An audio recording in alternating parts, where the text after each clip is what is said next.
Hey everyone, welcome back, Dan and... Hey everyone, Dan and You're Dan, I'm Leslie.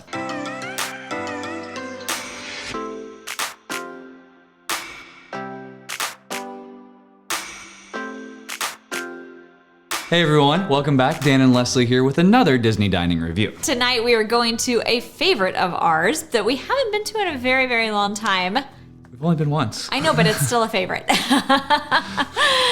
So Toledo, it is over at Coronado Springs Resort at the top of the tower, has fantastic views and really amazing food. Gran Destino Tower is relatively new. We went here once pre-pandemic, so we haven't been here since I think 2019 is when we went.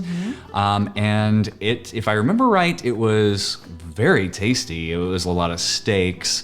And I think some tapas stuff. I'm really excited to go back and ask what they recommend for us now that, because it was a relatively new restaurant when we went. Yeah, it was. So I actually got to go back for like a little sampling thing on a travel agency deal, but I didn't get to really necessarily pick just from the extensive menu at that point either. So it's kind of exciting to get to like have the whole menu and go in with a different intention. You know, before it was just to feed our family, and this time it's like, I want to know what they offer, like, and what the best of the best is, and I want to try that. It is kind of late, actually. We have a reservation. It's like 8:45 that our reservation starts. So the kids will probably be in bed when we come back. So this is just a date night. If we may look out and see fireworks, I don't know. So from the top of Gran Destino Tower, you can see a lot of Disney property. I know you can see fireworks from up there. I just don't know about the timing. There are some really interesting looking signature drinks that I'd like to kind of peek at, and then their tapas and starters look fantastic. They do have a meal that is for two that is $155. I know. What is in this meal? It is a chef's signature dinner for two, and it's got the flight of four pink toes. Anyway, that's one of the appetizers that is, you can actually get separately for $13. It's got the Spaniard, which is the chef's selection of artisanal cheeses and charcuterie. And then it's got the bone-in ribeye. That's where your money comes in, because that ribeye on its own is typically $110. Oh. And then the Toledo tapas bar dessert. So, well, it might be, if that's what they suggest is the best of the best, it might be a really good deal. I don't know. I feel like we'd probably come home with leftovers for kids for tomorrow, I guess. But there are some other really fantastic things on the menu with like some sustainable fish options or a braised lamb shank, scallops. I remember that Aiden got the hanger steak last time we were there, and it was the winner of the whole table. So I'll be curious to see like what they recommend and what they think might be the best options. All right, well, are you ready to do this? Let's do it. Let's go.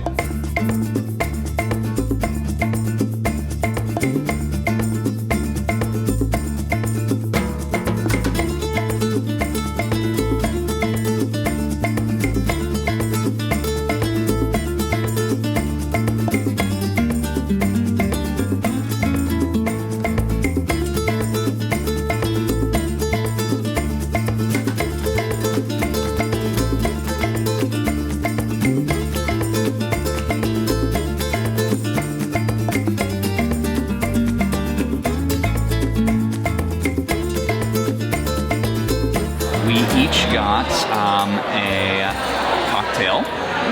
I got the old-fashioned, the huachaca, I think is how you say it, old-fashioned, which is actually made with mezcal and tequila. I've already tasted it. It's phenomenal. I actually got the Alla Prima Manhattan, which is what he recommended.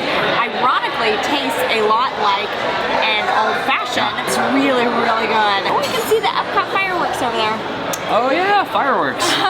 There's one table that's really loud, but whenever they're not loud, the rest of it just feels like a normal restaurant, like kind of that low hum. We got the chef's signature for two. Yes. Which comes with two appetizers. The first one is the pinchos. This is a chilled mussel. There's an olive oil poached tuna with lemon.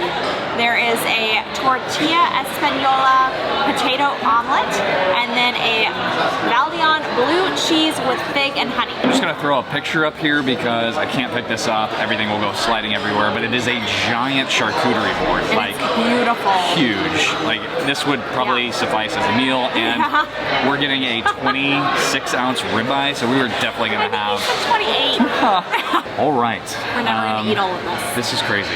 The charcuterie board was fantastic. The little pinchos, the 4 little bite-sized appetizers. Not my favorite, but they were good. I probably wouldn't get that if I was just coming separately. Like, the charcuterie was really good though. Look at this. It's hot. It's not that hot, but oh my goodness. I'm pretty sure she said 32 ounce. Then we've got the blistered shishito peppers. And the olive oil potato mashed puree. potatoes. So I am super excited about this. Ooh, that's a very warm plate too. Oh, these peppers look so good. Right? Oh my gosh. That's really good. The mashed potatoes are super well done. This steak is huge. Good steak. Really well done. Finished? Well, we didn't finish.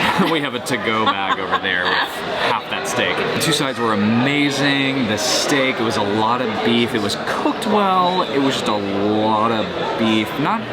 Honestly, not my favorite steak, but it was good. Just remembering from the previous times that we've been here and Aiden got the hanger steak, it was so fantastic that I kind of almost wish we would have gotten that because that was really good. But the desserts. He described this as a progressive dessert, and so from like white to brown over here. Yeah, so it's a chocolate bar with different toppings on top. So you get like 5 different flavors on top of this chocolate bar. So it goes from cheesecake to espresso at the end. So I guess we got to eat them in order.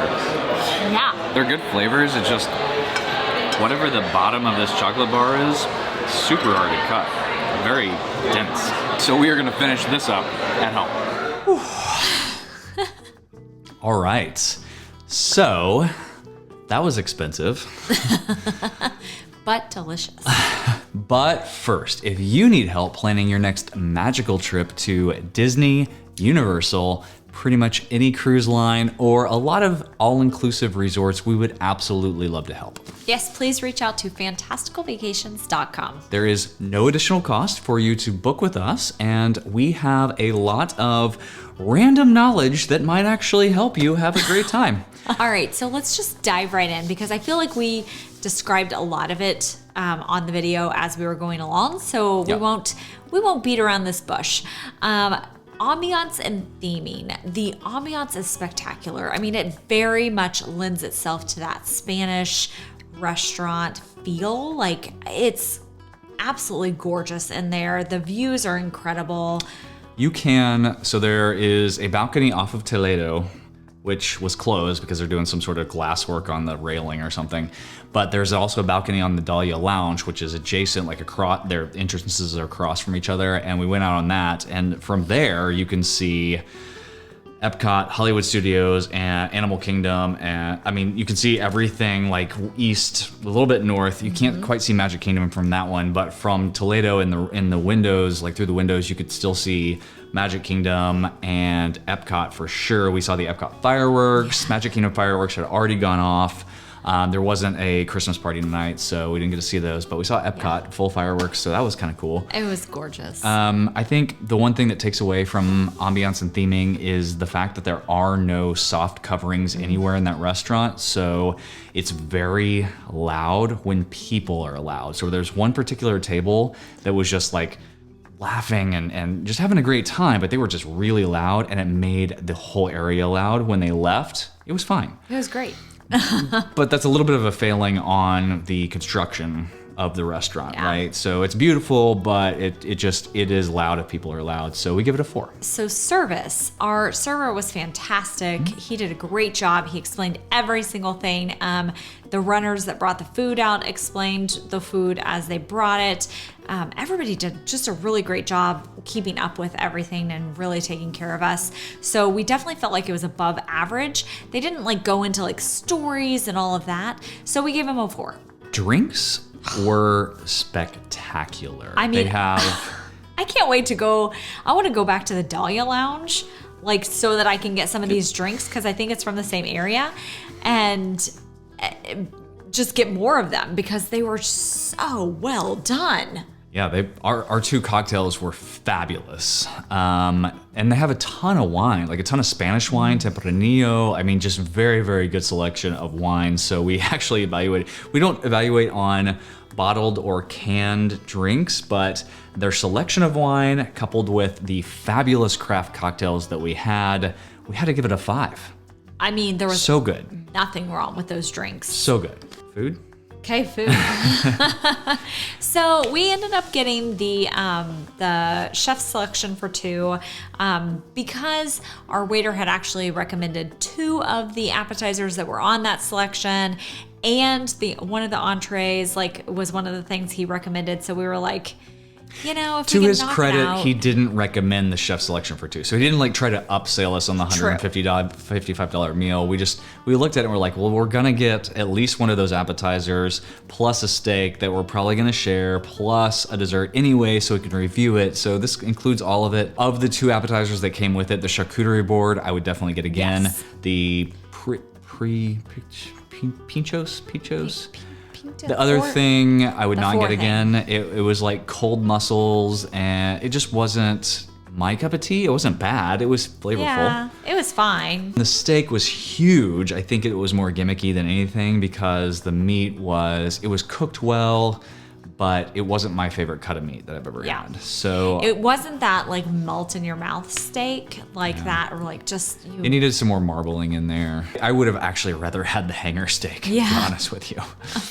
And then the dessert was great. The sides. The sides were fantastic, actually. The sides were wonderful. We got the sashito peppers and the olive oil potato puree, which is mashed potatoes. Those were the creamiest mashed potatoes I've ever had in my whole life. You liked the dessert more than I did. I didn't really care for the dessert, but it wasn't bad. Again, it's just not my cup of tea. So all I have to say, I think that one pinchos or whatever that appetizer, I think that was not the best. And the steak wasn't my favorite cut of meat. So it was definitely above average though, right? Definitely above average. So we decided to go ahead and give it a 4, just also kind of taking into consideration previous experience from the hanger steak and how good that is and the other offerings there. So that leaves it at a 4.25, which I really think is well deserved. It is a great option for particularly a nicer night out at Disney or a date night, something like that. I'll definitely be back. This is a fabulous restaurant. 4.25 is nothing to scoff about. This is a very good restaurant, a very good meal. Of course, we paid a lot of money for it, so there's that. But at the same time, it was pretty well deserved. And I do not discount the fact that we walked in, she tried to sit us at a 2-top that was between 2 other tables, and we just, we weren't rude about it. We're just like, is there any way we could get a bigger table? She's like, you may have to wait a little bit. That's fine. So we waited maybe 12, 15 minutes, and they took us in. To be fair, the booth they set us at was empty whenever we were in there. I totally saw it whenever she was escorting us out. So I think whenever you do that, I think maybe the maitre d' or something, I think they maybe just like to punish you a little bit. We're going to make them wait just to, whatever. Make them think that we're happy to shuffle things They around. could have easily just set us right away at that one, but whatever. But it was a fantastic booth, off in the corner great. by ourselves. Yeah. It was great. So I appreciate that. Yeah. So don't hesitate to, if the table that they try to seat you at doesn't feel like something that you're going to enjoy your meal at, don't hesitate to ask. Because, you might have to wait a little while, but, a lot of times they want you happy. Yeah, I even said this. I understand the purpose of a restaurant is to, churn people through there, get people in and out and pack as many people in there as you can so you can, make as much money as you can. I just don't want to be able to lean over and be like, hey, can I try that? Right off of somebody's plate. I feel like if you're going to spend over $200 with tip and everything, you should be able to have a nice, enjoyable meal, which we did. It was fabulous. We did. It was wonderful. It is the latest we've ever been home from a dining review, and I would like to get in my pajamas now. All right. If you are liking these videos, please hit that like and subscribe button so that you don't miss the next one. And we will see you on the next video.